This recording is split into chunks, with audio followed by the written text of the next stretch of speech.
আসসালামু আলাইকুম guys, welcome back to our mini vlog. তো আজকে চলে যাচ্ছি পেয়ারার গাছগুলোতে সার দেওয়ার জন্য। তো এখানে দেখতে পাচ্ছেন বস্তাতে আমরা সার নিয়ে নিয়েছি। তো এই সারগুলো মাথায় করে নিয়ে যেয়ে নির্দিষ্ট স্থানে রেখে দিলাম। তো এখন সারগুলো কিন্তু মিক্স করবে একসাথে।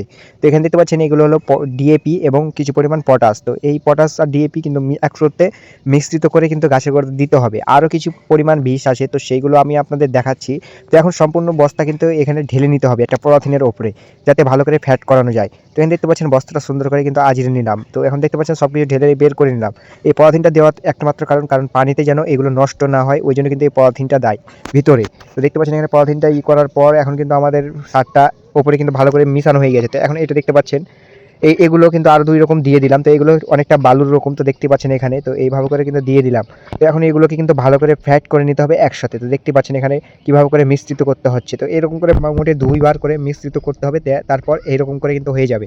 তো এখন কিছু পরিমাণ বালতিতে নিয়ে নিতে হবে এবং নিয়ে নেওয়ার পর কিন্তু দেখতে পাচ্ছেন এখানে অর্ধেক বালতি এবং অর্ধেক বালতি একটু ওপরে এইরকম করে এক মুঠ করে কিন্তু গোটা ঘাসে কিন্তু এরকম করে ঘুরিয়ে দিতে হবে, যাতে সারগুলো একটু ভালো করে পড়ে। আর এইগুলো কিন্তু দেওয়ার পর এগুলো কিন্তু খুঁড়ে দিতে হবে।